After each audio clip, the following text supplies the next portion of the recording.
So, jó napot kívánok!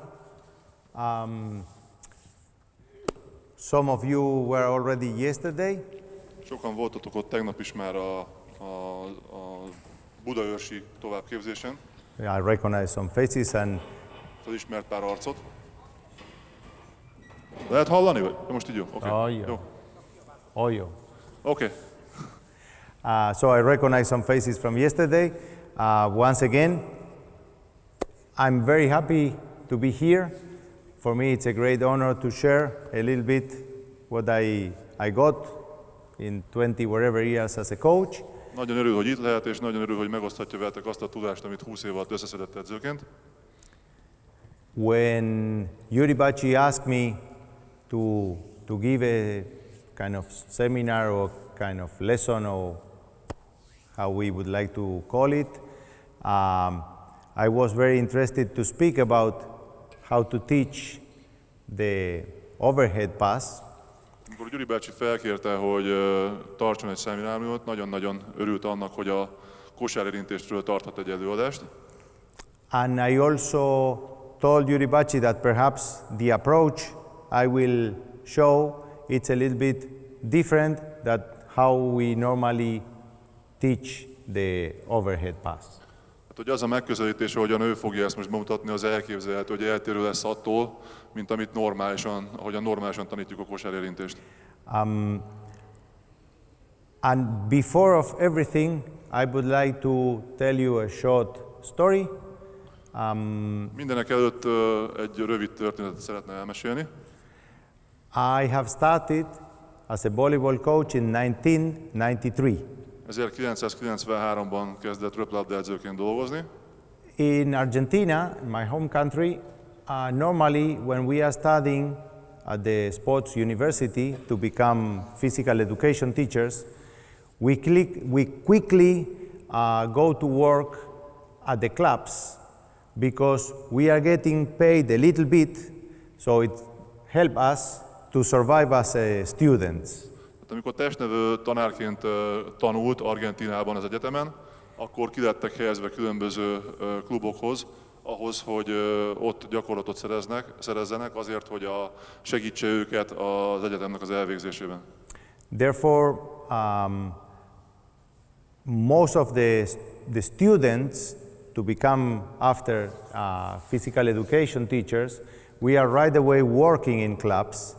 The club organization in Argentina is very big, and the clubs normally have multi-sport clubs, or the clubs are multi-sport clubs. Tehát, hogy amikor ugye az egyetemen volt, hogy az előbb is mondta, ki lettek helyezve különböző egyesületekhez, és Argentinában a klubok jellemzően több sportágat foglalnak magukban, nem csak egy sportágra koncentrálódnak. So the children, when they are coming to the club to play a sport, they are not making only the sport, they are making their lives. De a gyerekek, akik jönnek az egyesületbe játszani, azok nem feltétlenül csak a sportot űznek, hanem tulajdonképpen az életüket is formálja ez. I recalling my memories a little bit, and then, for example, I remember that Josefina Fernandez, who used to play here in Hungary, if I don't remember because I don't really follow much, if she was playing for Békéscsaba or Nyíregyháza, she was a position 4 player from Argentina. And when I start to recall memories, I remember that she started with me playing mini volleyball. Tehát egy játékosról beszél, a Josefina Fernándezről, aki Magyarországon játszott. Egy argentin játékosról van szó, és 4-es ütőt játszik itt Magyarországon. Most már nem emlékszik rá teljesen, hogy melyik csapatban, a Békéscsabában vagy a Nyíregyházában játszott. És ahogyan próbálta visszaidézni, eszébe jutott, hogy ez a játékos, ez nála kezdett el röplabdázni Argentinában.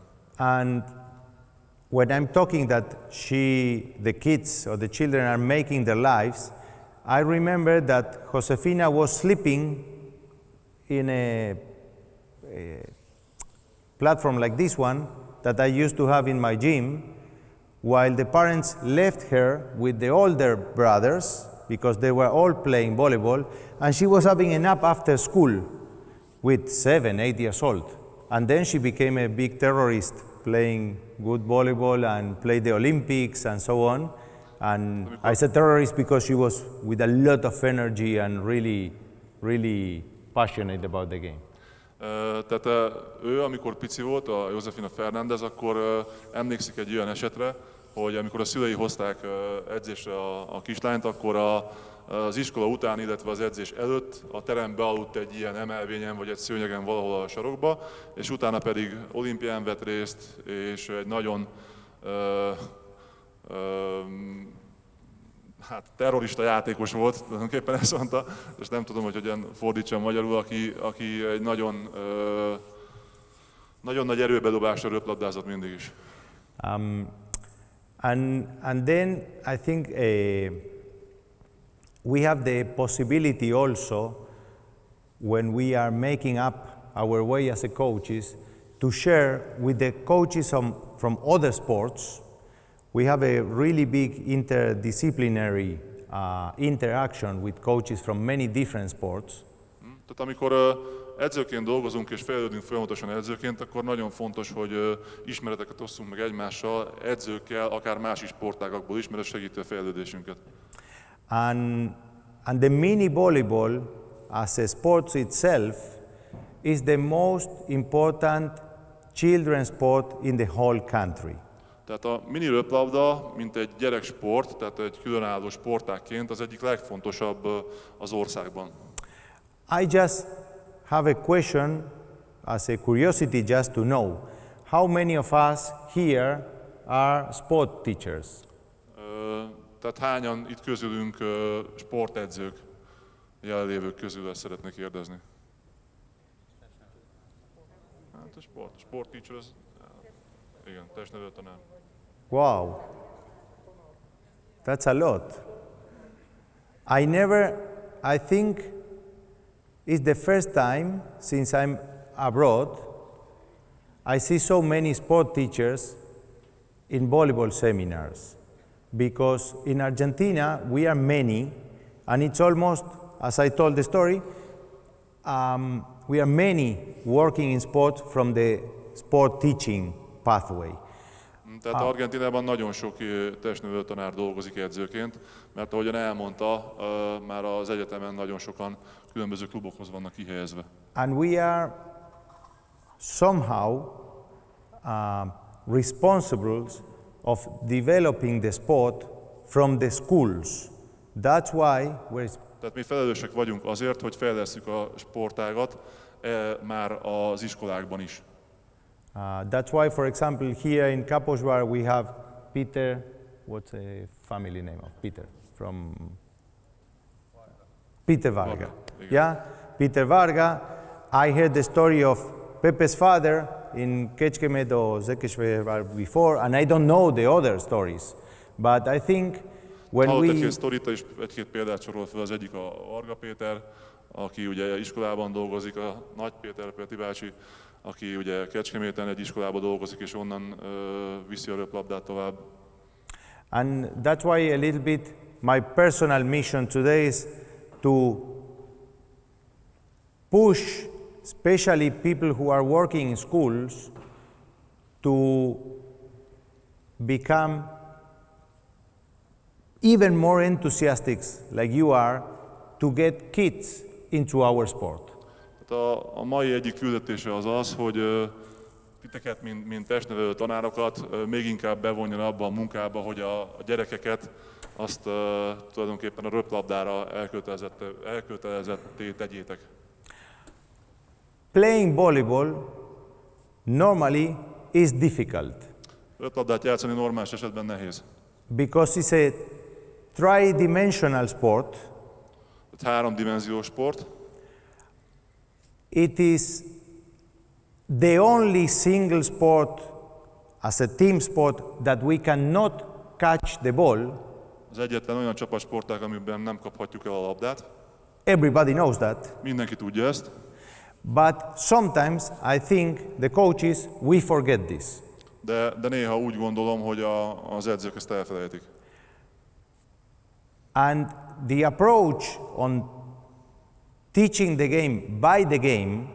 Tehát az a megközelítés, hogy a játékot úgy tanítsuk, hogy a játék tanítsa a játékot.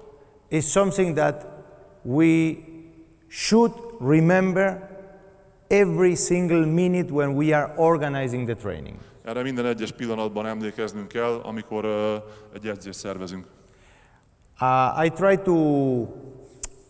I'm really passionate when I'm speaking about volleyball because it's my life. I made my family out of this. I managed to know the world out of volleyball, and I managed to leave my really small town with 2,000 people. Otherwise, I would have been a sports teacher in my school.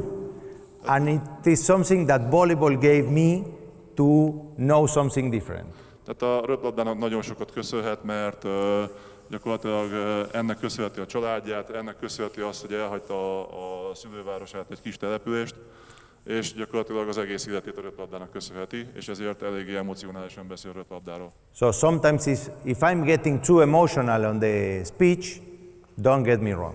Tehát akkor ne haragudjatok meg azért, hogyha a beszéd közben egy kicsikét emocionálássá válik. I already spoke about the tri-dimension, the rebound, and also one thing which for me is the most beautiful thing of the sport, and especially in young kids, is that is teaching how to cooperate all together. Tehát az egyik legszebb dolog abban, hogy a gyerekeket tanítunk, az az, hogy hogyan működjenek ők együtt. As passionate of team sports, volleyball is a sport that we cannot hide one player in a corner. Tehát a röplabda egy olyan sportág, hogy egy játékost nem tüntethetünk el, nem dughatunk el a sarokba, mint egy csapatjátéknál. Therefore, the obligation of us as a coaches to teach every single kid the best possible and to give every single kid the most possibilities of touching the ball during the training is our duty or our obligation. Tehát a mi kötelezettségünk és a küldetésünk az, hogy a lehető legjobban tanítsuk a gyerekeket, és a lehető legtöbb érintést tudjuk elérni a gyerekekkel. And since we cannot catch a ball and I cannot hide Balázs, I need to cooperate and I need to learn how to cooperate with Balázs to get our job done. Tehát amiatt, hogy nem dughatunk el játékost a sarokba, nem foghatjuk meg a labdát, ezért mindenképpen együtt kell működniük a játékosoknak ebben a játékban, azért, hogy elvégezzük a munkánkat.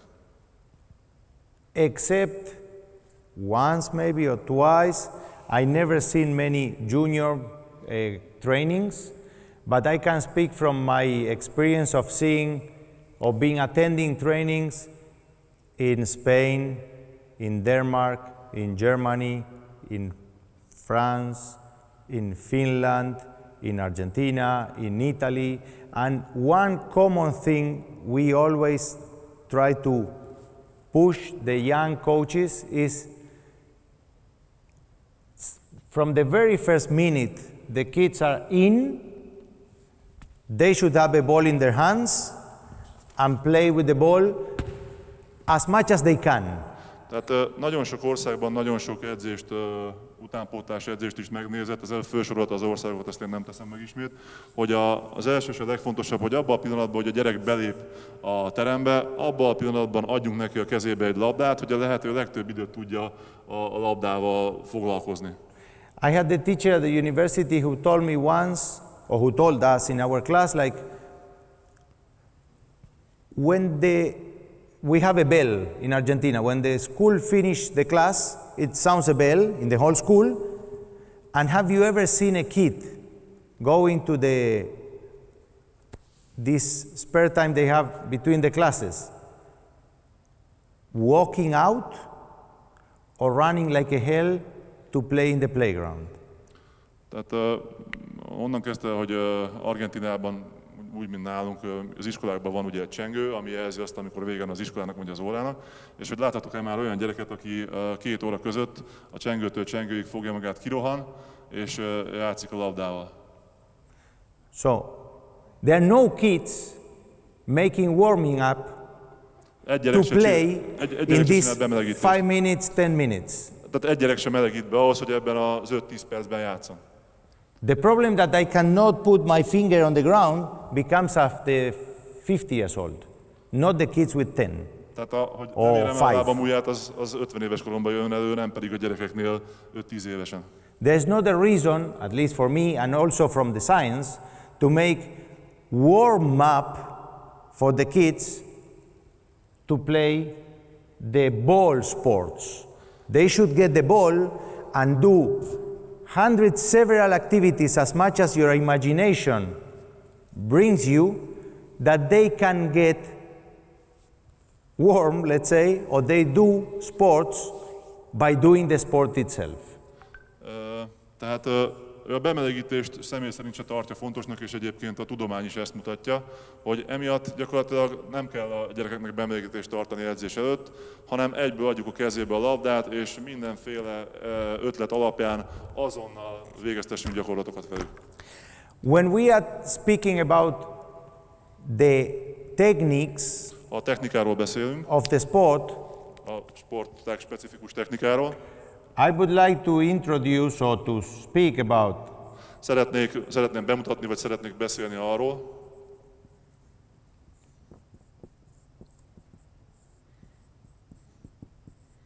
ez az olvasás, programozás és végrehajtás. These three words that most of you have heard, most of you know already. Már hallottátok ezt a 3 szót, és nagyon sokan tudjátok is. Something we should address and remember. Valami, amire mindig emlékeznünk kell és figyelnünk kell. When we call the technique, amikor a technikáról beszélünk, is because we are looking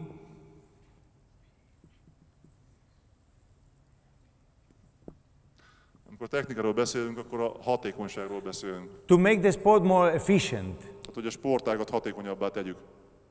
But in our volleyball games, de a mi röplabda játékunkban, I don't care a shit if the game finishes 28-26 in the 5th set with the player scoring with the ass. Sorry. Tehát nem érdekli, hogyha egy mérkőzést megnyerünk 28-26-ra, és éppen a fenekével szerez egy pontot a végén. Because we need to put mert nekünk this object from A to B. Mert ezt az objektumot, amit a labdára mutat, ezt az A-ból B-be el kell juttatnunk. And there is not a pure technique nincs egy tiszta, letisztult technika, to send the ball from A to B. hogy a labdát A-ból B-be küldjük. Of course, there are some things we can think about how to develop the technique to make it more efficient, to make it with less risk of injuries, but from the beginning to the end, we have to play the ball. Tehát természetesen gondolkodhatunk azon, hogy a technikát jobbá tegyük, és csökkentsük a sérülésnek a rizikóját, de a legfontosabb az, hogy nekünk a labdával kell játszanunk. Please, the ones who were yesterday, don't answer because you already heard the story. Tegnap voltak a szemináriumon, azok legyenek szívesek, ne válaszoljanak, mert ők már hallották ezt a történetet. But I would like to ask once again, what is the most important skill to play volleyball? Szeretném megkérdezni, hogy mi a legfontosabb tulajdonság ahhoz, hogy röplabdázzunk? Ask them. Mi kell leginkább nektek ahhoz, hogy röplabdázzatok? Milyen eszköz? Labda. Okay. Milyen tudás? What can you guess? What's the most important skill we need to develop? Mi az, amit leginkább kell fejlesztenünk?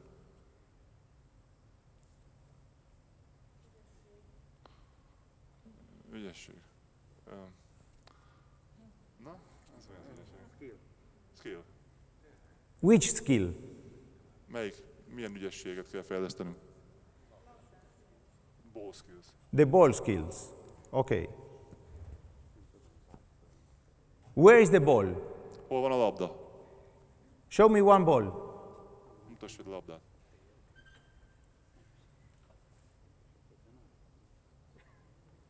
Where is the ball? I'm sorry, once again. There. Okay. What did you use to show me where the ball is? Mit használtatok ahhoz, hogy megmutassátok, hogy hol a labda? Kezüket. Okay. Hands. Magyarul is fordul. Come. Yes.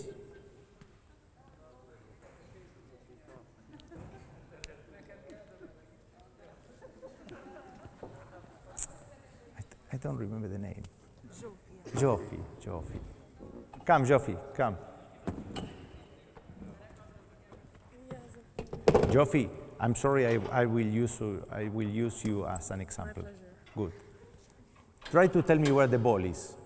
Mondd meg nekem, hogy hol a labda. Somewhere. Arra felek. So, thank you very much.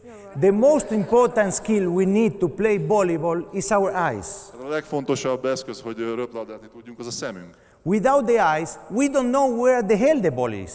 A szemünk nélkül fogalmunk nincsen arról, hogy hol van a labda. Thank you. That's why every single play, game, or whatever we want to call, we need the reading process to let the players analyze, to program, to execute the action. Tehát minden egyes játékban az első és legfontosabb az az olvasás, hogy a játékosok, a gyerekek magukban programozni tudják azt, hogy mit is kell csinálni, és utána pedig végre tudják hajtani. And especially when we are talking about the overhead pass, és amikor a kosárérintésről beszélünk, does everybody know Luciano De Cecco? Tudjátok, hogy ki a De Cecco?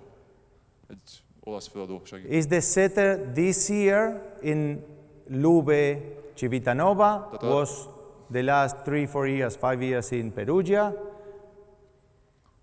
and before. But when he was a kid, the mother of him played with me. Tehát most jelen pillanatban egy olasz csapatnak, a Lube Civitanovának a játékosa, korábban a Perugiának volt a játékosa, és amikor when he was a child, you played with his mother? And no, the mother was in my first club.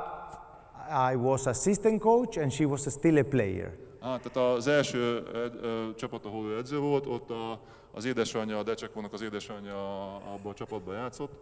And Luciano was running in the trainings. És a kisgyerek ott futkározott az edzéseken. And we have many kids or many children who touch the ball very good.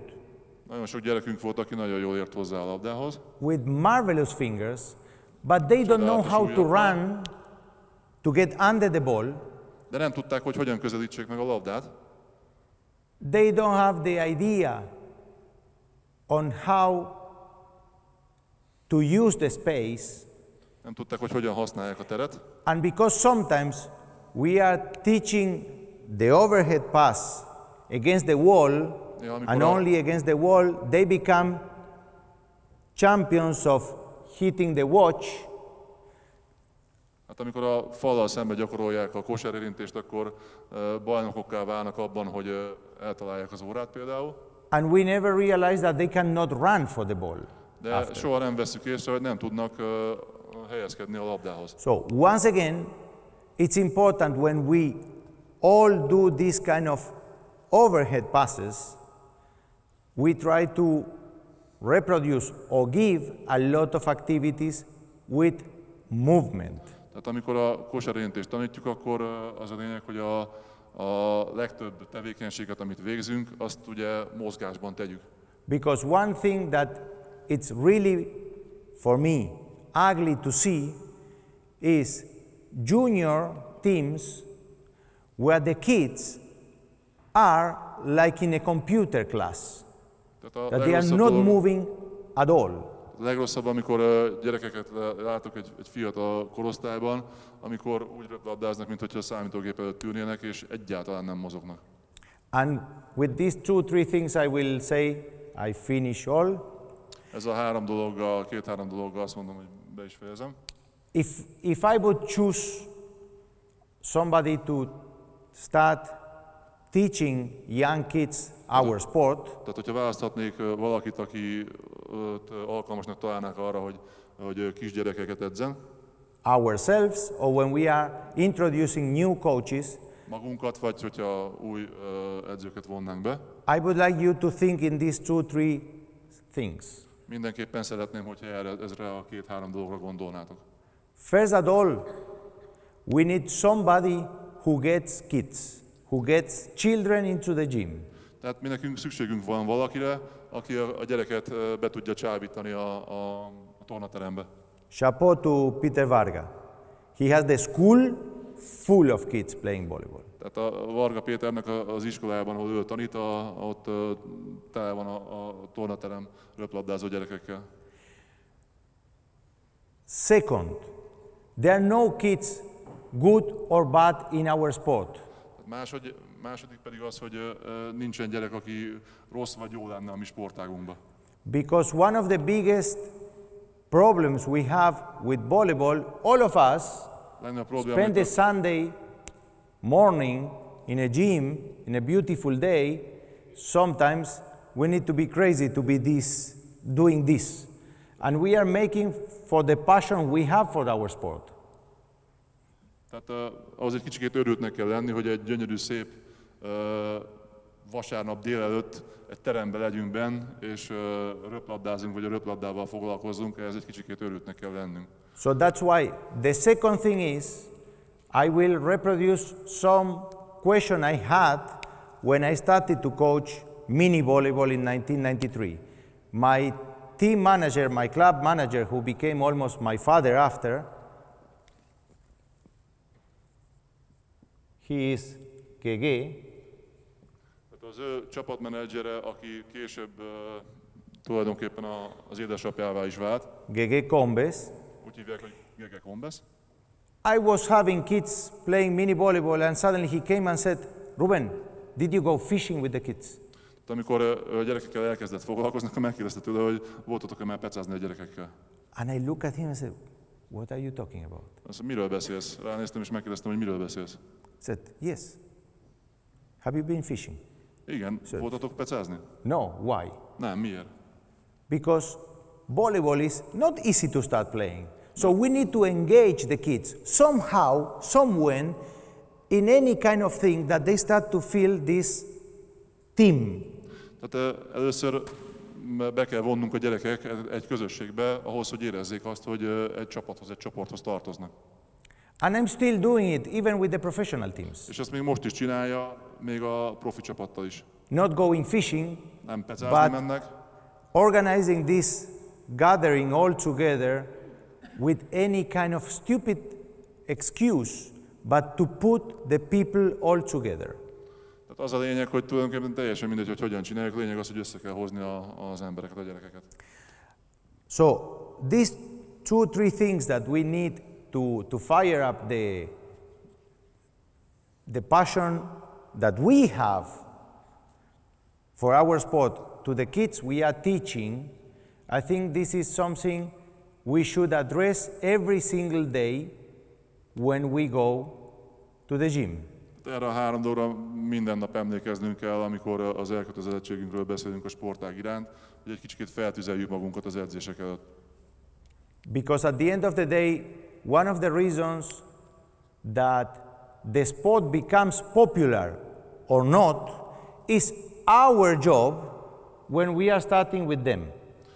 Tehát a nap végén, amikor arról beszélünk, hogy népszerűvé váljon a sportágunk, akkor vissza kell gondolnunk arra, hogy mi velük kezdtünk el dolgozni. And this is something that it is less difficult to organize. Ez valami, amit viszonylag könnyebben lehet megszervezni. How we study music? Hogyan tanulunk zenét? How we study music? Hogyan tanulunk zenét? Kérdés.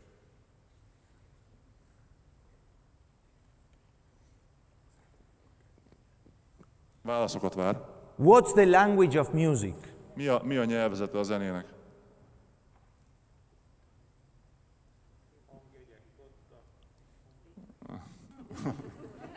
Come on, we have Bela Bartok here. No, okay. He already said something, but I tried to translate. That is the how to translate.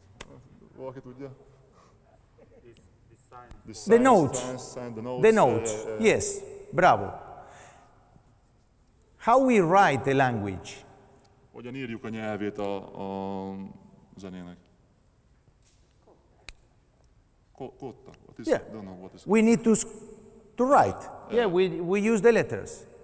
Használjuk a betűket. How is, or what's the language of our, or what's the language of sports? Mi a sportnak a nyelve?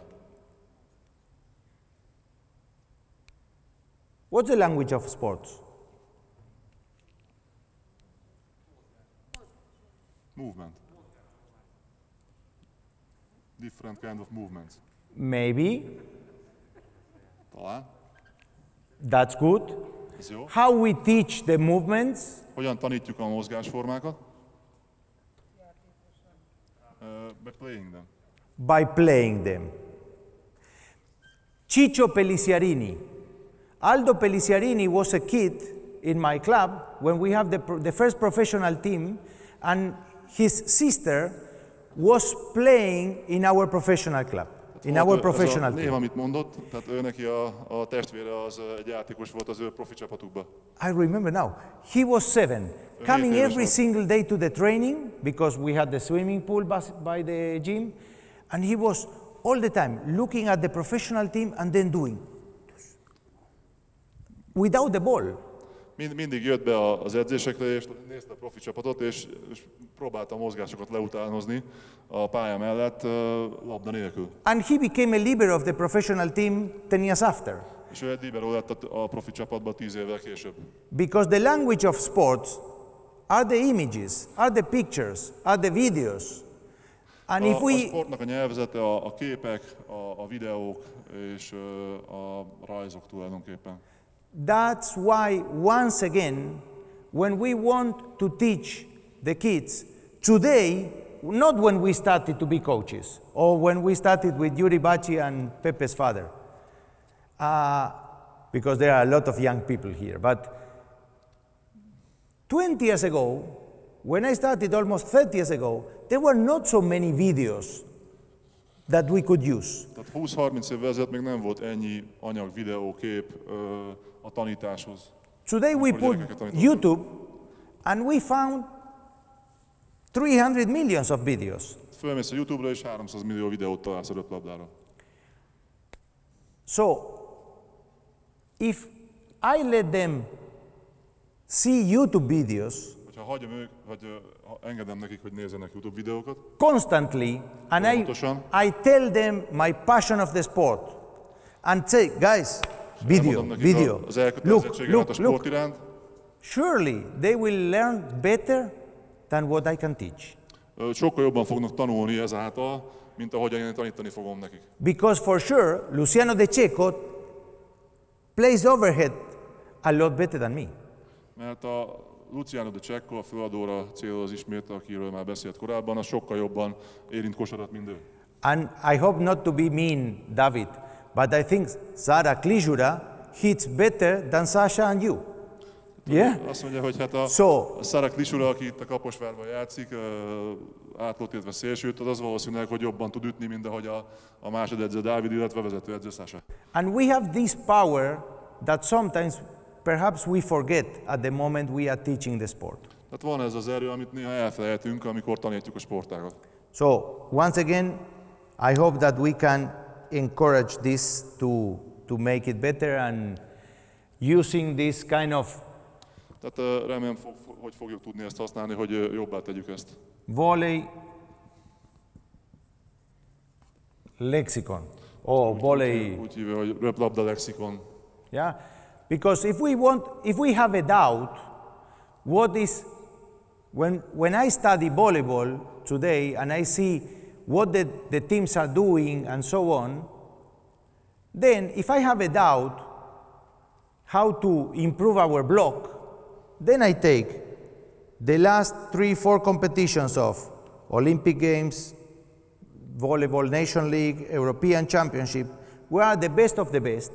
I say, okay, the game is going here. Amikor tanítani akar valamit, blokkot akar tanítani, akkor megnézi éppen az aktuális legfontosabb trendeket, például a nemzeteknek a ligáját, ahol a legjobb csapatok játszanak a legjobb játékosokkal, és ezeket próbálja alapul venni az adott játékelemnek a tanításához. That's why we need to use more and more and more this read, program and execution at the moment we teach the sport, because the techniques are dynamic. And tehát amikor elkezdjük tanítani röplabdát, akkor még inkább figyelembe kell venni ezt a három dolgot, az olvasást, a programozást és a végrehajtást, mert a mi sportágunk és a technikai elemek azok dinamikusan fejlődnek. And when I have them, I need to imagine that they will be players of our professional team in 4 or 5 years. How old are you? Tehát amikor velük kezdek el dolgozni, akkor szem előtt kell tartanom, hogy 4-5 év múlva a profi csapatomnak a játékosai lesznek. Yeah, 13. Barney has 16, 17. 13 évesek, 14 So in évesek. 3-4 years, some of them can be with us. 3-4 év múlva ők már velünk lehetnek a felnőtt csapatnál. We need to have somehow an idea what's going on or what's going to happen when they reach the professional team. Tehát kell lenni egy elképzelésünknek, egy ötletet arról, hogy hogyan fogják tudni elérni a felnőtt csapatnak a szintjét. And coming back once again to the overhead pass, És visszatérve a kosárérintéshez, if Cameron today King Cameron a mai napon, hogyha plays the overhead pass like Manuel Benassi, a cousin of mine who played 20 years in Italy, hogyha úgy érinti az érintést, mint az ő unokatestvére, aki Olaszországban játszik, Benassi, he won't be able to play the first division or the international level. neki nem volt lehetősége arra, hogy az első osztályban játszon és a nemzetközi szinten. Because my cousin who played in Serie A used to take the ball here, and now if Cameron doesn't take the ball here, the ball becomes so slow that every now and then we have 2 or 3 blocks everywhere and we cannot play high level. Hát hogyha passes from here. You mean? Yeah, he was not passing as high or Tehát ő nem érintett annyira magasan, as high as over there. és hogyha ő nem tud olyan magasan érinteni, akkor gyakorlatilag elveszik ebbe a modern röplabdába, mert folyamatosan 2-3-as blokkokat fognak kapni az ütők. És a Cameron pedig magasabban érinti ugyanezt. But now I will start to work. Most már tovább megyünk. Because the picture I show, Volt itt kint az előbb a projektoron egy kép. the small boy who was with Dima Muserski is my son, my younger son, or our younger son. A képen az ő fia volt látható, Dimitri Muserskivel együtt. Mondom, őt nem kell bemutatni, aki 218. Yeah. Aki 218 cm magas. And it was one of my first posts in Instagram. Ez volt az egyik első posztja az Instagramra. And I didn't know how to cut the picture. I imagined that I make the picture with the telephone, I put it on Instagram, and that would be so. Hát ő egész egyszerűen csak megcsinálta a képet, és nem tudta, hogy hogyan kell levágni a képet, és csak föltöltötte az Instagramra, és az Instagramon pedig így jelent meg, hogy a képen ugye nem volt látható a Muserskinek a feje. And the day after, Dima saw me again because they were playing the Volleyball Nation League in Germany, and said, "Coach, you kill me." Because I cut his head. I put the picture and it was without the head. Azt mondja, hogy engem megöltél a fényképen, mert levágtad a fejemet. But today, I want to use this example. De most ezt a példát szeretné felhasználni. That when we play mini volleyball, amikor mini röplabdát játszunk, if we put the net, hogyha ilyen magasra állítjuk a hálót, only like this, ilyen magasra körülbelül, for a beginner of 9-10 years old, egy 9-10 éves kezdő gyereknek, játékosnak, the picture will be my son Leo with Dima Muserski. És gyakorlatilag a gyerek az lesz a kép, amit az előbb mutatott fönn, hogy a gyerek tulajdonképpen ezt fogja látni, hogy nem fogja látni a hálónak a tetejét. Because teaching the sport for youngsters, it is something that we cannot repeat what we are doing with the adults. Tehát hogyha a gyerekeknek tanítjuk a sportágat, akkor azt nem tudjuk ugyanazt tanítani, mint amit a felnőtteknek tanítunk. That's why, and once again, I'm only speaking about my experience, Tehát emiatt, és csak az ő tapasztalatáról tud beszélni. I had volleyball trainings in 1993 in a gym like this one, with 70 or 80 kids at the same time. I was alone. Tehát amikor elkezdte tanítani a röplabdát, akkor körülbelül egy ekkora teremben tanította a röplabdát 70 gyerekkel. And of course you don't have place. And this, that you don't have place to put a net, És nem volt helyük arra se, hogy a hálót felállítsák mindenhol. cannot be absolutely any kind of excuse that we cannot teach the game. Tehát ez nem lehet kifogása arra, hogy nem tudjuk tanítani a játékot.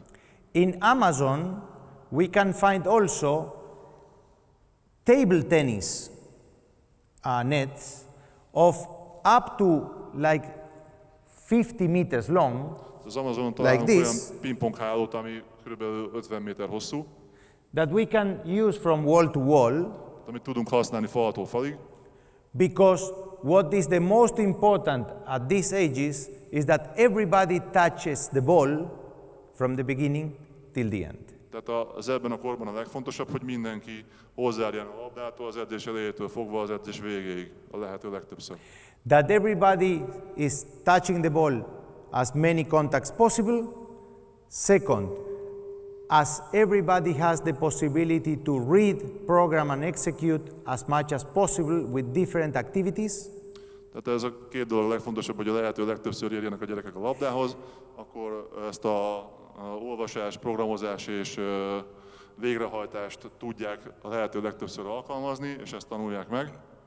And that we can drive trainings where there are a lot of cooperational activities, És tudunk vezetni olyan edzéseket, amiben nagyon sok van nagyon sok együttműködési aktivitás van. as well as playing activities.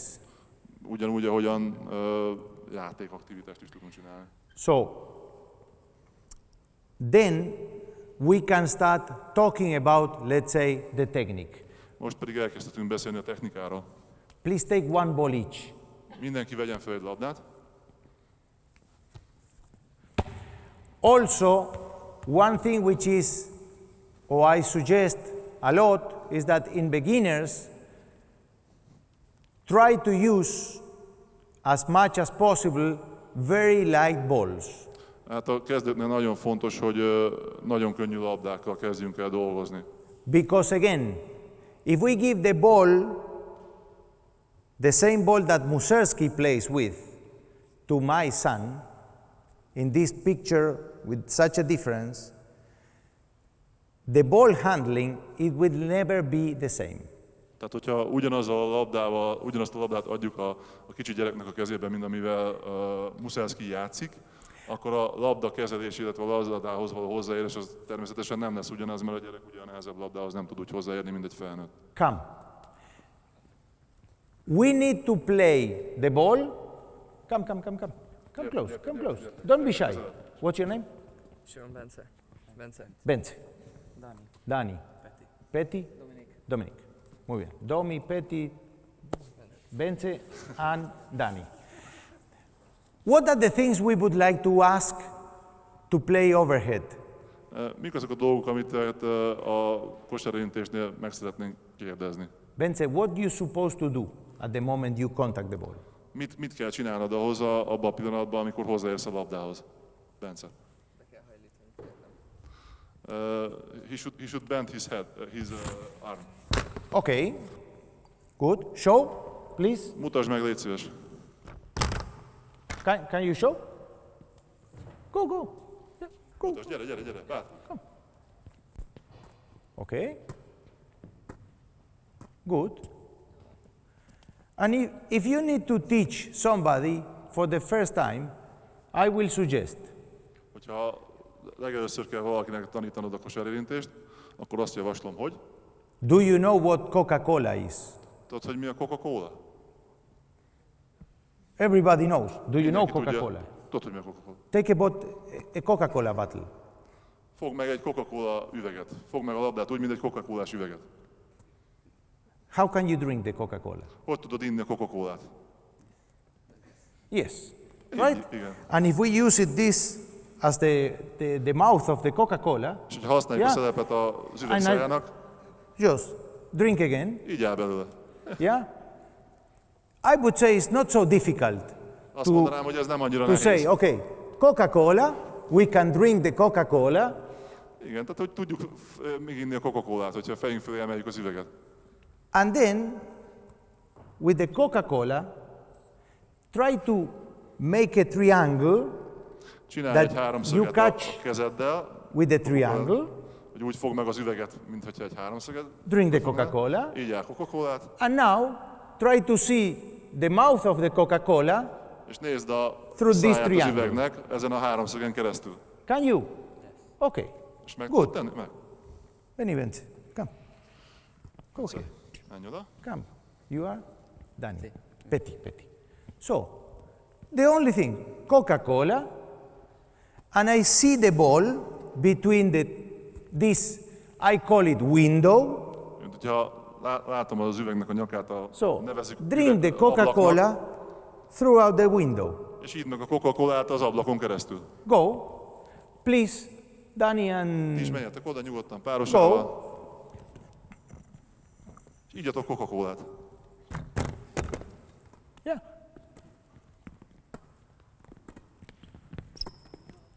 Oh, bravo. They are very good. Yuri Baci offered the contract right away. Gyuri bácsi ajánl nekik szerződést. Bravo. Don't worry. Menjetek kicsit arrébb, nyugodtan arrébb menjetek, és akkor... Good, thank you. If we need to make a correction, Hogyha korrigálnunk kell valamit, also it's important for the children to realize which kind of things are we talking about. nagyon fontos, hogy a gyerekek értsék azt, hogy mi az, amiről beszélünk. If I tell them,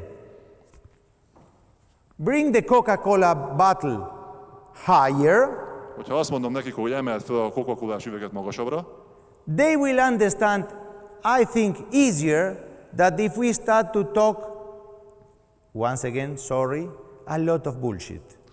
igen, tehát That hogyha the azt gondolja, elbows, hogy the fingers, no, just bring the bottle up and keep looking the bottle, how the Coca-Cola pours your head through this window. tehát azt gondolja, hogy egyszerűbb így megértetni a gyerekekkel, hogy a Coca-Colás hasonlatot alkalmazzuk, hogy folyolj rá a fejedre a Coca-Cola, és úgy érint a labdát, mint hogyha szarságokat kezdenénk el beszélni, hogy így tartsd a könyöködet, úgy tartsd a csuklódat, így fogd meg a labdát, úgy fogd meg a labdát. So now we will try to drink the Coca-Cola És megpróbáljuk meginni a with the Coca-Colát, window as higher as you can. hogy minél magasabbra tegyük azt az ablakot. Go. A háromszöget minél magasabbra.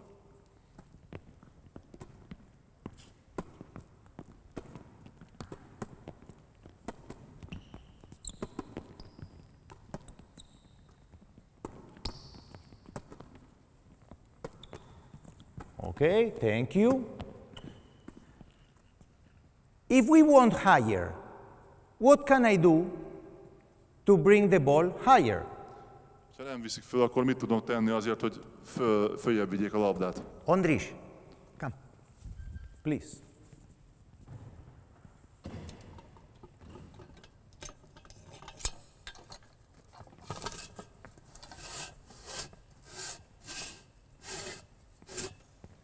The first one, Andris. Here. Wait. No. One.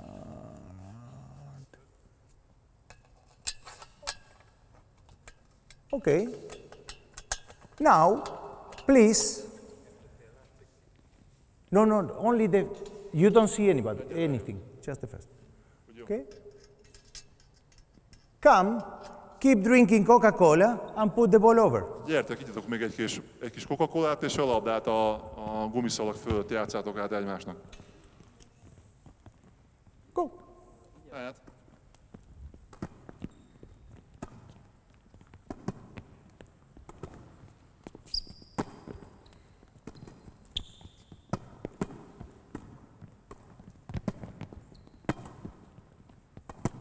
Okay, thank you. Now, what I will ask you is that You drink the Coca-Cola higher. You keep looking the ball through this window. You keep drinking the Coca-Cola through the window. And imagine your fingers are some springs. Igen, tehát hogy ugyanaz, amit az előbb kért, hogy igyátok a Coca-Colát az ablakon keresztül, amilyen magasra tartva az üveget, amilyen magasra csak tudjátok, és képzeljétek azt, hogy az ujjaitok rugóból vannak, mint hogyha egy rugó lenne, és úgy lőjétek ki a labdát. Yeah? Once again, the springs are like elastic. Hát a rugó az olyan, mint a gumiszalag tulajdonképpen, ilyenre gondol. Yeah? Can you jump? And hit the elastic? Föl tudsz ugrani, és meg tudod ütni a gumiszalagot? You see how the elastic moves. You see how the Látjátok, hogy elastic mozog moves. a gumiszalag. It's the same. The same has to be the contact of the ball. Yeah, it's like your fingers are elastics. Tuk. Yeah, go. Ugyanígy kell érintsed a labdát az ujjaiddal, mint ahogyan az a gumiszalag visszarúg. Yeah, go. We keep looking the Coca-Cola bottle. És nézzétek továbbra is a Coca-Colás üveget az ablakon keresztül, jó magasan. And for the children, I would say we will need a little bit more of leg works, perhaps. Tehát a gyerekeknél elképzelhető, hogy egy picit több lábmozgásra is szükség van, hogy a lábbal rásegítsen a kosárérintésre. When I put the elastic higher, Ha följebb rakom a gumiszalagot, I create, because read, program, and execution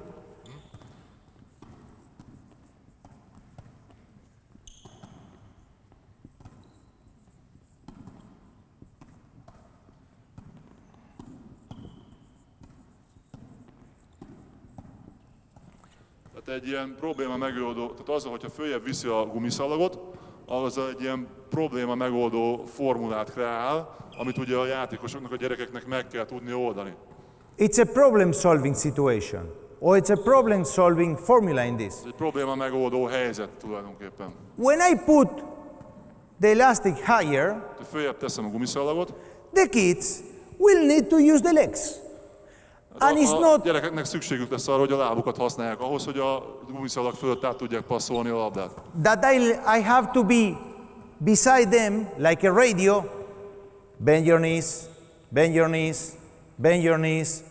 No, Nem kell mellettük állnom, mint egy rádióban, és folyamatosan mondani nekik, hogy hallítsd be a lábadat, hallítsd be a lábadat, hallítsd be a lábadat. they are far away more intelligent than we are. Tehát mert ők sokkal intelligensebbek, mint mi vagyunk. As soon as we create a problem, every human being will try to find a solution. Tehát, hogyha egy problémát generálunk, akkor minden emberi lény megpróbál megoldást találni a problémára.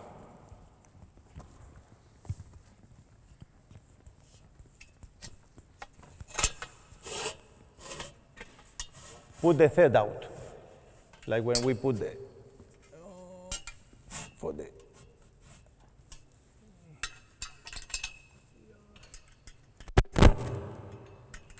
Okay, go ahead, please. Tovább. Go.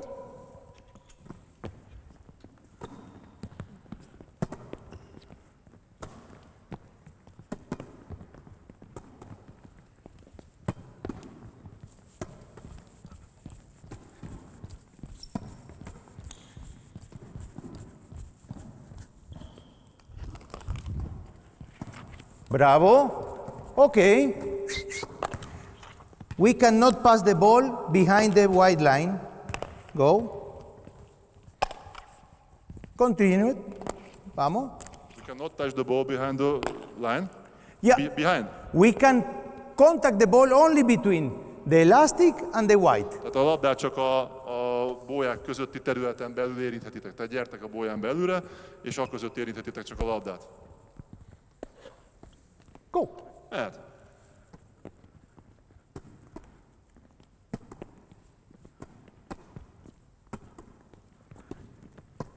Muy bien.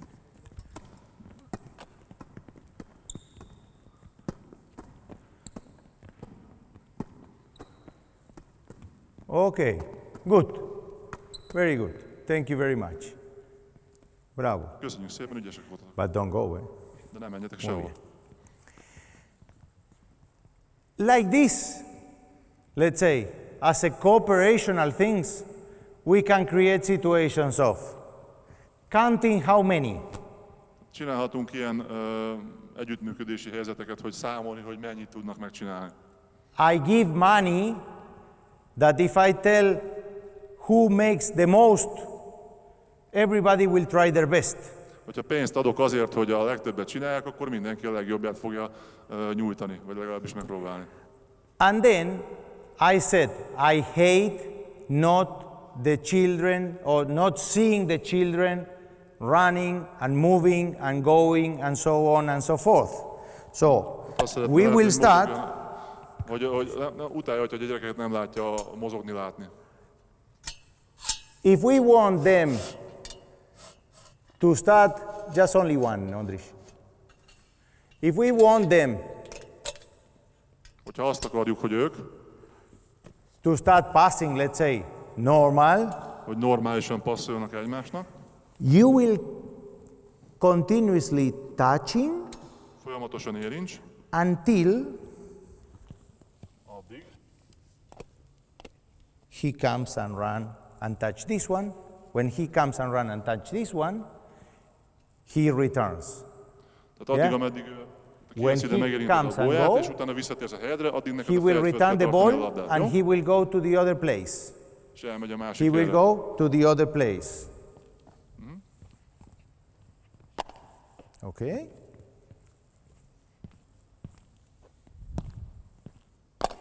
And we need to complete the four corners. Minden Okay? négy sarokba Go. ki kell menjél. Go ahead.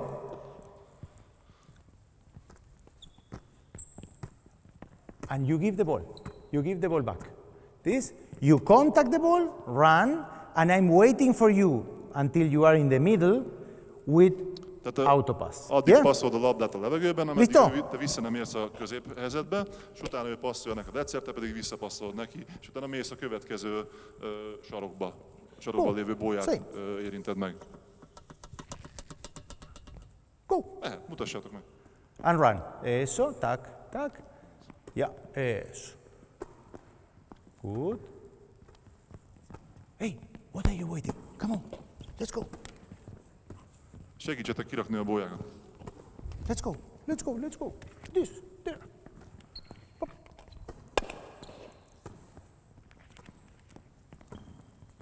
When you complete the four corners, we change the side. Then? They change. Igen, cseréljetek helyet.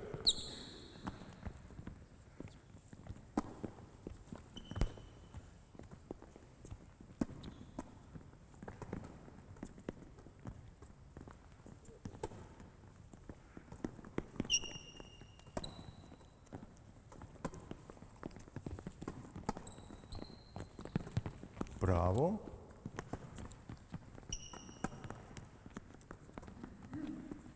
Thank you. This is one example of how many can we create.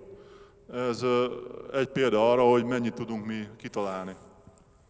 Remember and observing that we can use the 360, 100 degrees range of movement of the children. Tehát, hogy meg tudjuk generálni a 360 fokos mozgását a gyereknek egy ilyen feladattal. Tehát, hogy minden irányba mozogjon. Bence, after passing, now you have to go around. Az érintés után most meg kell kerülje Go. a bóját. Va.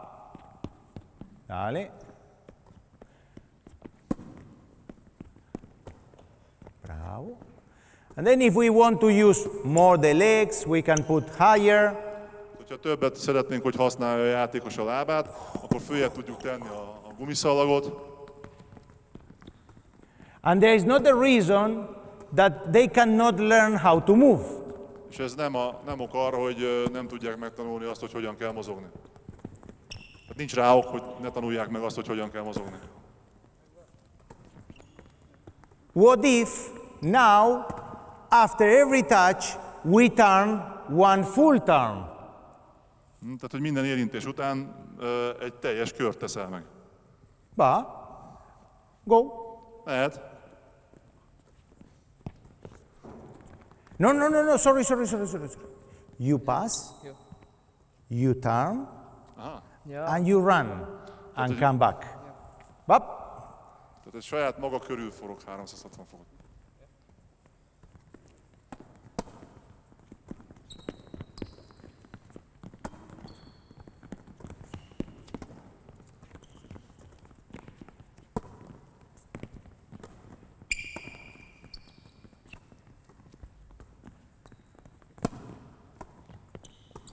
Okay, bravo, Bente. Change, otherwise you will be drunk. Cseréljetek helyet, vagy meg fogsz szédülni. And then we can start using also communicational skills. So you turn, bevinni a gyakorlatba a you kommunikációs... touch. When you are ready, you scream, ready, and then you pass. Let's Megirítod a go. bóját, visszaélsz, és szólsz neki, hogy készen vagyok, és passzolhatja a labdát. Go. Lehet.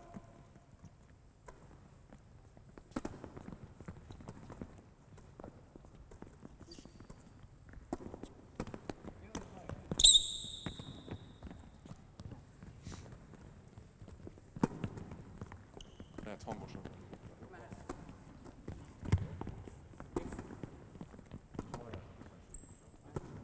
Okay, Danny.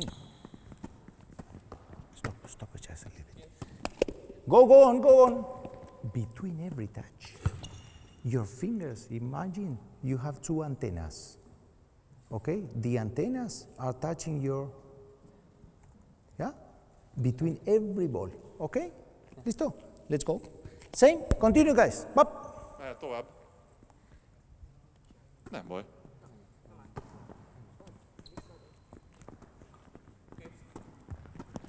Remember the antennas.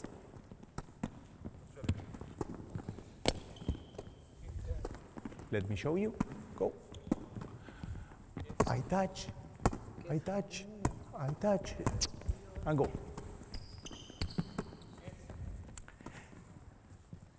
He's opening a little bit too much. If I ask, imagine you have two antennas, like a Mars, then he will start to figure out how to use the hands and keep, because he's looking the ball through the window. Yeah? He's drinking the Coca-Cola properly, but maybe the mouth of the Coca-Cola is too big. So then I imagine many years ago, like antenna, and then tick, antenna, tick, antenna, tick, antenna. And then they will solve Képzelj azt, hogy a hüvelykujja az antenna, mert neki az volt a gondja, hogy nagyon széles szájú Coca-Colás üveget fogott, és nem intette össze a hüvelykujját, és ezért próbált neki javasolni egy újabb feladatot, hogy a hüvelykujját képzelje antennának, és érintse meg a homlokát vele, és ezáltal ezt a problémát ki tudja küszöbölni.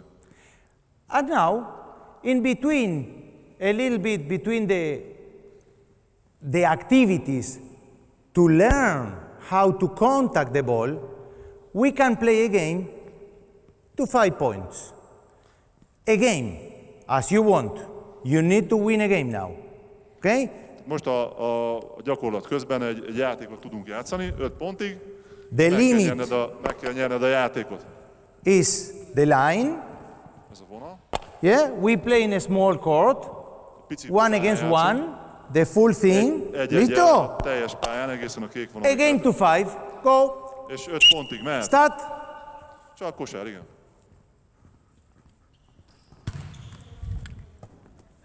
Egészen hátra a kék vonalig.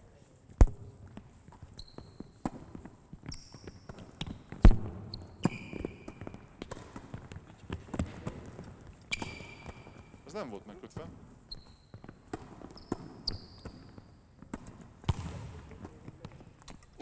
Akármennyit lehet. Alto. How many touches are allowed? I didn't say.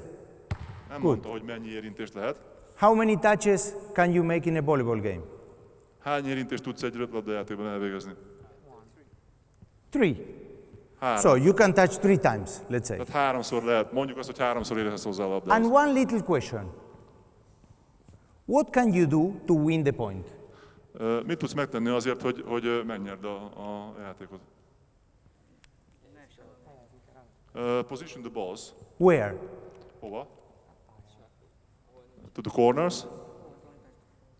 Where else?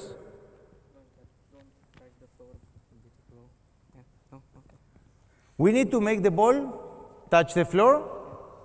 Yes? Azt kell érnünk, hogy a labda lepattanjon a talajra. One more time, problem solving. Még egyszer egy probléma megoldás. Now they have to win the ball. How we play to win the ball. So we start to have this játszunk ahhoz, hogy megnyerjük a játékot. idea of a tactical game. Picikét egy ilyen taktikai játéká is válik ezáltal. Where should you play to win the ball?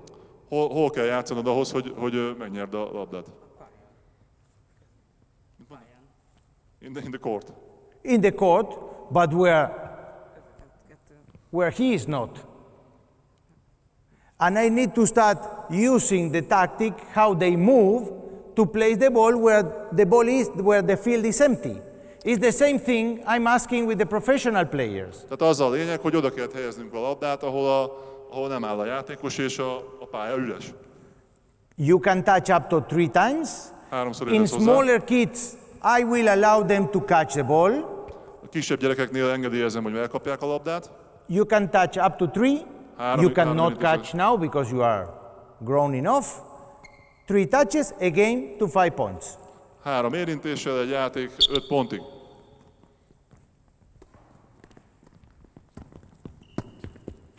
Bravo, bravo. And we will see very easy how the kids will create and solve problems, which at the end must be the idea of teaching the sport.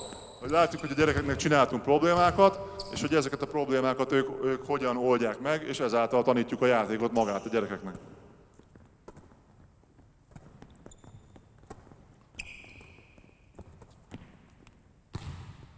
Can you use a jump as a last? Or utolsó érintésnél lehet használni ugrást.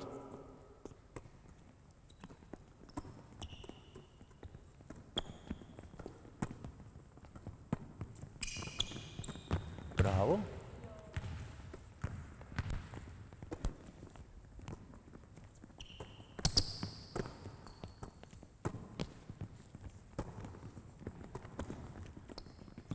Okay, thank you.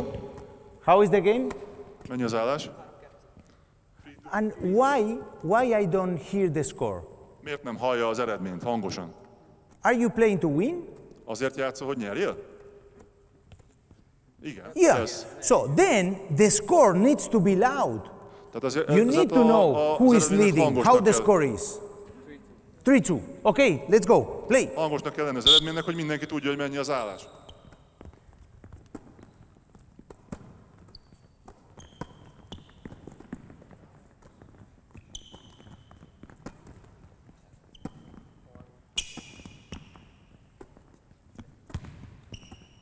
Bravo!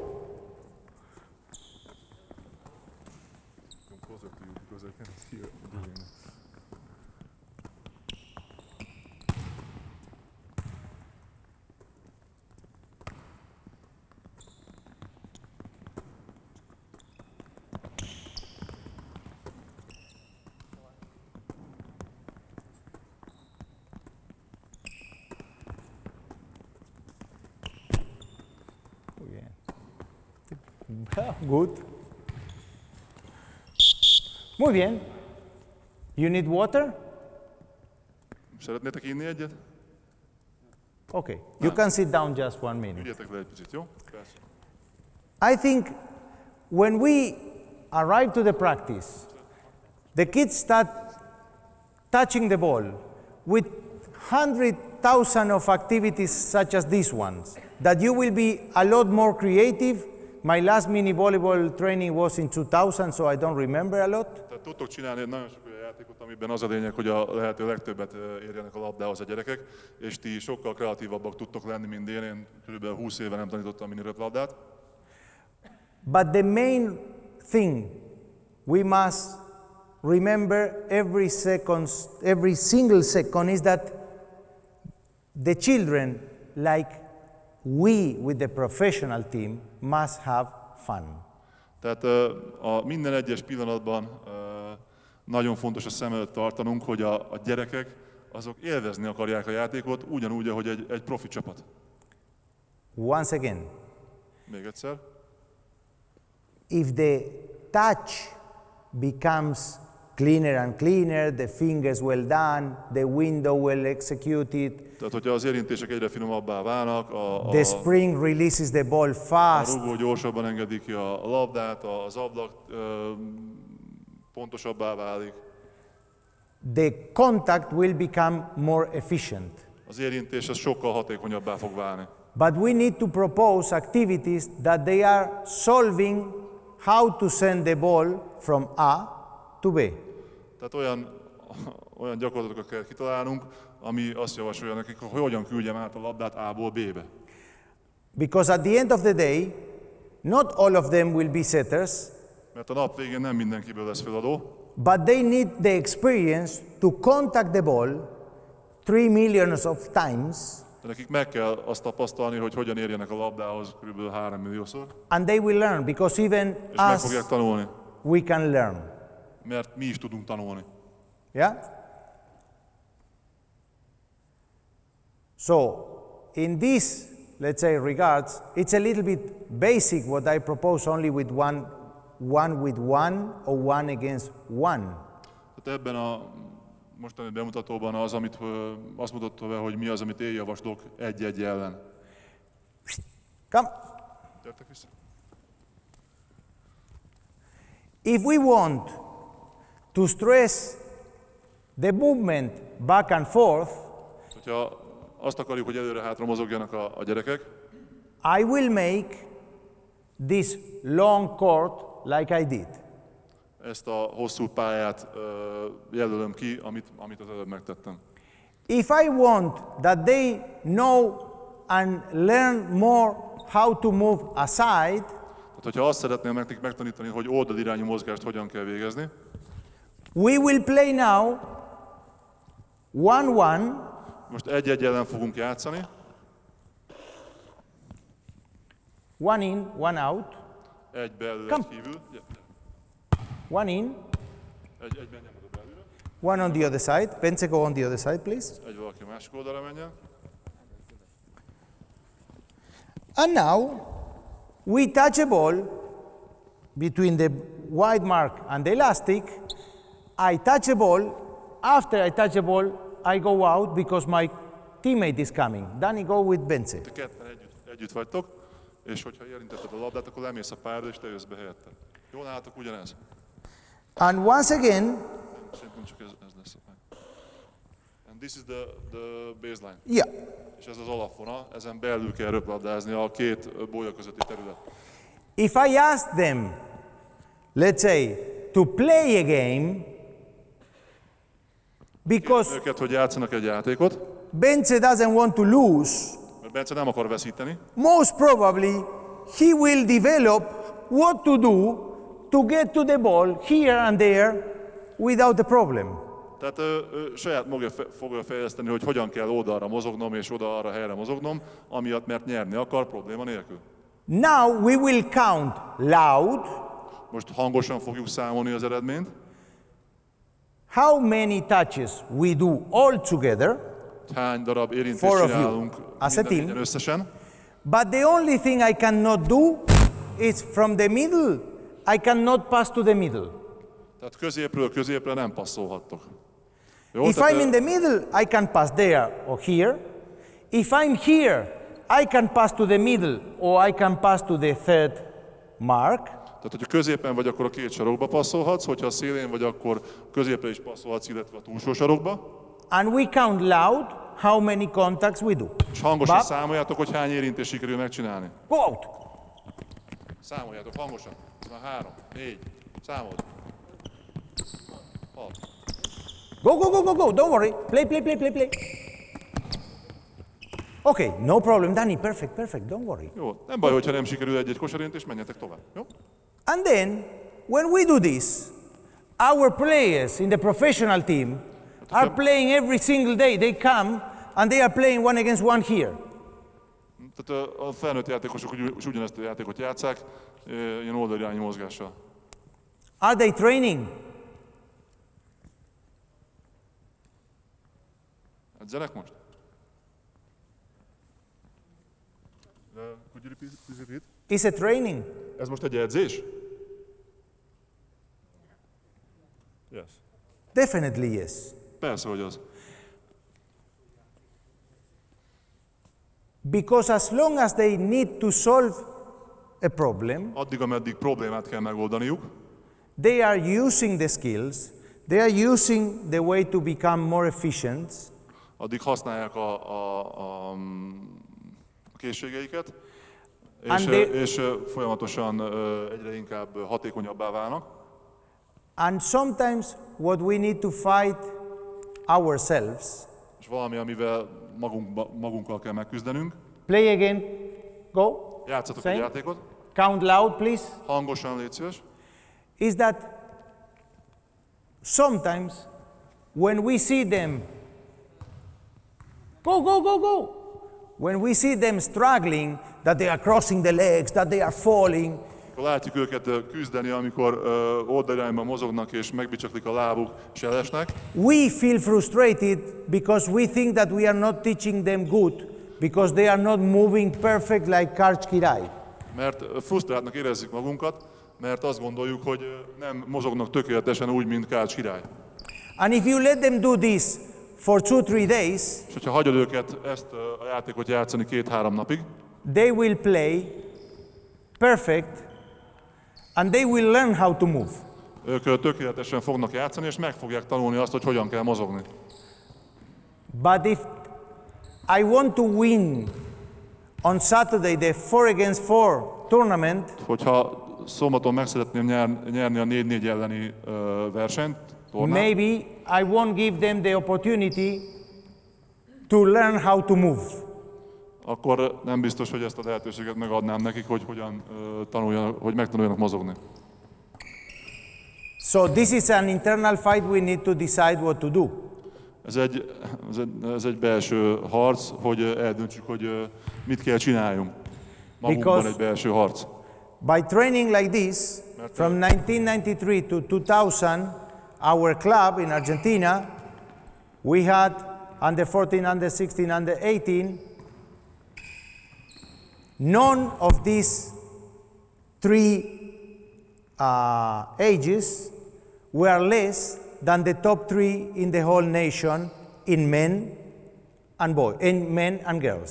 Tehát ezzel a fajta edzésmódszerrel a mi klubunk Argentinában 93-tól 2000-ig egyik korosztályban sem volt rosszabb a top 3 helyezett csapatnál. And one discussion we had during the pandemia A pandémia alatt volt egy beszélgetésünk, egy vitánk,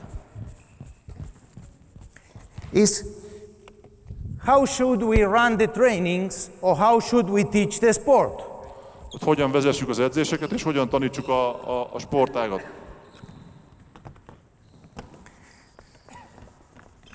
And yesterday I spoke the same. És A little tegnap bit. ugyanerről beszéltem egy picikét. Random training Véletlenszerű edzés, or part training. vagy pedig különböző játékelemeknek az edzése. The game is random. A játék az egy véletlenszerű valami. It will never happen 2 situations the same. Két ugyanolyan szituáció nem következik egymás után. The ball that Ondras throws me here, one time is here, one time is there, one time is on the other place. Hát a labda, ami jön át a túloldalról, az egyszer idejön, egyszer oda, egyszer amoda. That's why I need to read, program and execute. Ezért kell először olvasni, utána programozni, utána pedig végrehajtani. And as much as we give random situations, És amennyi véletlenszerű szituációt kreálunk edzésen, the kids or the children will be always under struggling moments. tehát ezáltal a gyerekek mindig olyan pillanatokban lesznek, amikor küzdeniük kell. And it is one more joke as an example.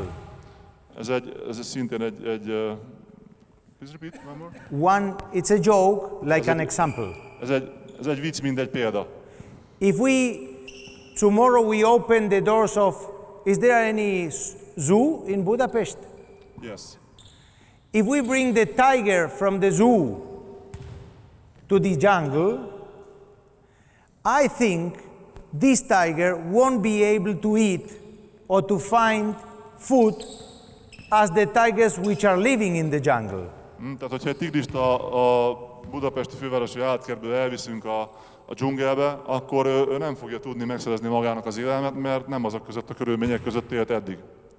And if I teach the kids, look, come, és itt a gyerekektől nézd, from a ball that I give in a Christmas package, it's like the tiger in the zoo. There is somebody who is feeding the tiger every now and then. The tiger is fat, he cannot run, and if I let them struggle, most probably they will find out the solutions how to hunt for their food. Hát, hogyha mindig a kezébe adom a megoldást a gyereknek, mint ahogyan a tigrisnek az ételt a gondozó az állatkertbe a kezébe adja, akkor soha nem fogja megtanulni, de hogyha hagyom őket egy picikét küzdeni, akkor meg fogják tanulni a megoldást az adott problémára. They are good, eh? They're playing better and better. Just recognize that tehát most vette észre, hogy a gyerekek egyre jobban játszanak. Alto. Let's play a game to 7 points.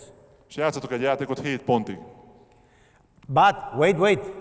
The one who is waiting has to be outside the blue line. Tehát aki várakozik, annak a kék vonalon kívül kell lennie. Mindig kék vonalon kívülre kell menned, jó? Listo. Bap. 1-0. Bravo. Serve.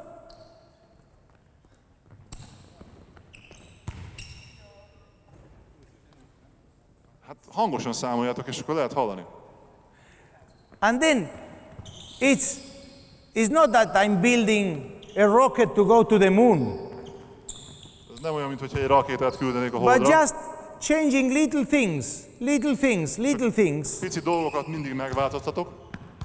They can be ours only with the overhead pass.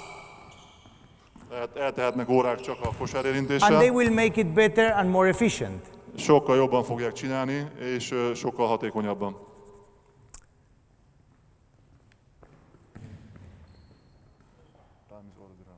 I know. Yuri Bacci. Next time is 2 versus 2. Következő alkalommal 2-2 elleni. I'm sorry for the time. Elnézést az idő túllépésért. But I think that once again, there is not one methodology. It's the way we play. The only thing I just to like to say to finish is that one of the reasons I'm very proud where I'm coming from, even if I don't like many of the situations in my country. But nagyon büszke arra, hogy honnan érkezett, annak ellenére, hogy nagyon sok dolgot nem szeret az ő országába. But all the team sports, we have a long tradition with pretty good level. De az összes csapatsportákban nagyon jó tradícióik vannak az országban, elég magas szinten. Beside all the economical crisis, a gazdasági krízis mellett is. And beside the lack of physical power. És a fizikai erő hiánya mellett is. But one of the things why Argentinian team sports still pretty good level az egyik dolog, ami miatt az argentin csapatsportákok még mindig nagyon jó szinten vannak. Is because with these ages, we are playing a normal under 14 kid in Argentina plays at least 60 to 70 official games per year. Tehát ezzel a korosztályokkal Argentinában egy ilyen kb. 13-14 éves korosztályú csapat egy évben legalább 60-70 mérkőzést játszik. So coming back to one thing Julio Velasco once said, is the children learn even what the coaches do. Tehát a gyerekek inkább azt tanulják meg, amit az edzők csinálnak, ezt Julio Velasco mondta. So, if we are somehow a little bit smarter than each other, they will learn faster. Tehát, hogyha egymásnál okosabbak vagyunk, akkor sokkal gyorsabban tanulnak. But the most important thing is that we put the children in a game-like situation. Tehát, hogy egy játékszerű szituációba kell raknunk a gyerekeket, ez a legfontosabb. Because the children that comes from the very first day comes to play volleyball. Tehát a gyerek, amikor a legelső nap megérkezik röplabdát játszani. And instead of putting him in the corner because he cannot tehát ne rakjuk be a sarokba, mert ő nem tud érinteni. The ball good.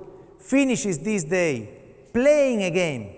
Losing or winning, it doesn't matter. A győzelem vagy a vereség az nem számít, lényeg az, hogy játszunk. For sure he will stick to the game. Tehát ezáltal el fog köteleződni a játék felé. And the very last. Legutolsó. On Thursday is coming Yuri Bachi with 8 years old to play with me, and on Saturday I have a tournament. Yuri Bachi has to come to this hell tournament mandatory. Tehát, hogyha csütörtökön jön egy játékos, egy 8 éves Gyuri bácsi, aki és szombaton verseny van, akkor mindenképpen jönnie kell a versenyre. And one point he has to go in. És egy pontra be kell raknunk a pályára. Because dressing a t-shirt of a team gives a belong situation that is a fantastic thing in sports. Tehát az, hogy adunk neki egy mezt, azzal egyfajta hozzátartozását fejezzük ki, hogy egy csapathoz tartozik, és ez a legfantasztikusabb dolog a csapatsportágokban. This feeling of being part of a team is something that nobody can take away from the memory of this kid anymore. Tehát, hogy ez a fajta érzés, hogy egy csapathoz tartozik, ezt soha nem lehet kitörölni egy gyereknek az emlékezetében. So I don't know, I hope you got some new idea. Nagyon remélem, hogy egy pár If not, I'm really sorry. új ötletet tudtam adni, hogyha nem, akkor sajnálom. I really wish to see you in our games. Nagyon szeretnénk látni benneteket a mi mérkőzéseinken. But I wish more that every one of you takes the teams you are coaching with you to the games. De sokkal jobban szeretném azt, hogyha a csapataitokat is elhoznátok a mérkőzésre, akiket éppen edzetek. Because it's the only reason and the only way we can make our sport bigger and better. Mert ez az egyetlen lehetőség arra, hogy mi a mi sportágunkat nagyobbá és jobbá tegyük. Thank you very much. Köszönjük szépen.